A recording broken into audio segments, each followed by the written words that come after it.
അക്ഷരാർത്ഥത്തിൽ തകർന്ന പ്രദേശമായി മാറിയിരിക്കുകയാണ് ഗാസ. കൊടിയ ദുരിതമാണ് ഗസയിലെ ജനങ്ങൾ അനുഭവിക്കുന്നത്. വെടിനിർത്തൽ പ്രാബല്യത്തിൽ വന്നതോടെ കരളലിയിപ്പിക്കുന്ന വാർത്തകളാണ് ഗസയിൽ നിന്ന് പുറത്തുവരുന്നത്. വംശഹത്യ ലക്ഷ്യമിട്ടാണ് ഇസ്രയേൽ ഗാസയിൽ ആക്രമണം നടത്തുന്നതെന്നത് വ്യക്തമാണ്. ഗസയിലെ പലസ്തീനികളെ പൂർണ്ണമായും തുടച്ചു നീക്കുകയാണ് ഇസ്രയേലിന്റെ ലക്ഷ്യം. പലസ്തീനെതിരെയുള്ള ആക്രമണം എന്ന പേരിൽ പലസ്തീൻ രാജ്യത്തെ തുടച്ചു നീക്കാനുള്ള ഗൂഢലക്ഷ്യമാണ് നെതന്യാഹുവിനുള്ളത്. അതിന്റെ ഏറ്റവും ഒടുവിലത്തെ ഉദാഹരണമാണ് അമേരിക്കയുടെ പ്രസിഡന്റ് ഡൊണാൾഡ് ട്രംപിന്റെ വായിൽ നിന്ന് പുറത്തു വന്നത്. ഗസ തകർന്ന സ്ഥലമായി മാറിയെന്നും ഇനി അവിടെ ജീവിതം സാധ്യമല്ലെന്നുമാണ് ട്രംപ് പറഞ്ഞത്. അതിനാൽ അവരെ ഈജിപ്തിലേക്കും ജോർദാനിലേക്കും മാറ്റി പാർപ്പിക്കണമെന്നാണ് ട്രംപ് പറയുന്നത്. ഗസയിലെ ജനങ്ങൾക്കായി അറബ് രാജ്യങ്ങളിൽ വാസസ്ഥലം ഒരുക്കാമെന്നും ട്രംപ് വാഗ്ദാനം ചെയ്തു.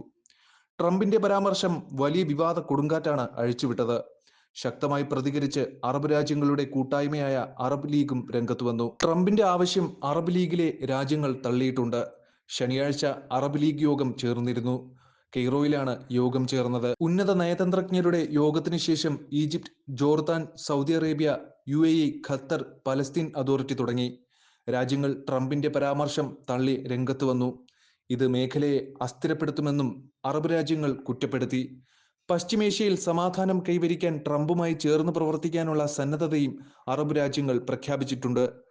പലസ്തീനികൾ അവിടെ തന്നെ തുടരുന്നത് ഉറപ്പാക്കേണ്ടതുണ്ടെന്നും അറബ് ലീഗ് വ്യക്തമാക്കി. ഗസയ്ക്കായി സമഗ്രമായ പുനർനിർമ്മാണ പദ്ധതി വേണം.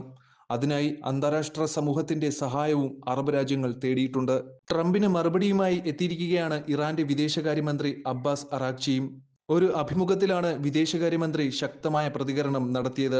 ഗസയിലെ ജനങ്ങളെ ഒഴിപ്പിക്കുന്ന നടപടിയുമായി ട്രംപ് മുന്നോട്ടു പോയാൽ എന്താവും ഇറാന്റെ ഗെയിം പ്ലാൻ എന്ന ചോദ്യത്തോട് പ്രതികരിക്കുകയായിരുന്നു അദ്ദേഹം. പലസ്തീൻ ജനതയല്ല, ഇസ്രയേലികളെയാണ് ഒഴിപ്പിക്കേണ്ടതെന്നാണ് അബ്ബാസ് അറാക്ചി മറുപടി നൽകിയത്. മുമ്പും പലരും പലസ്തീൻ ജനതയെ ഒഴിപ്പിക്കാൻ ശ്രമിച്ചിട്ടുണ്ട്.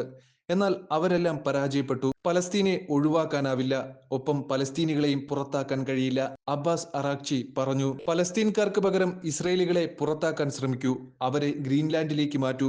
അങ്ങനെയായാൽ ഒരു വെടിക്ക് 2 പക്ഷികളെ അവർക്ക് കൊല്ലാനാവും. ഗ്രീൻലാൻഡിലെ പ്രശ്നം പരിഹരിക്കുന്നതിനൊപ്പം ഇസ്രയേലികളുടെ പ്രശ്നങ്ങളും പരിഹരിക്കാം. അതവർക്ക് അനുയോജ്യമായ ഇടമായിരിക്കും, അബ്ബാസ് അറാക്ചി പരിഹസിച്ചു. ഗസയിലേത് വംശഹത്യ ശുദ്ധീകരണമെന്നാണ് ട്രംപ് പറഞ്ഞത്. പലസ്തീനികളെ മറ്റ് രാജ്യങ്ങൾ ഏറ്റെടുക്കണം, അവിടെ അവർക്ക് സുഖമായി കഴിയാം. തീരദേശ മേഖലയിൽ നിന്ന് കൂടുതൽ പലസ്തീനികളെ ഏറ്റെടുക്കാൻ ഈജിപ്തും ജോർദാനും സന്നദ്ധരാകണം, ട്രംപ് പറഞ്ഞു. ഗസയുമായി ബന്ധപ്പെട്ട് ഈ ലോകം ഇപ്പോൾ സംസാരിക്കുന്നത് അവിടെ മരിച്ചു വീണ ആളുകളെ കുറിച്ചാണ്. അതായത് 1.5 ലക്ഷം ആളുകളെ കുറിച്ചാണ് നിങ്ങൾ സംസാരിക്കുന്നത്.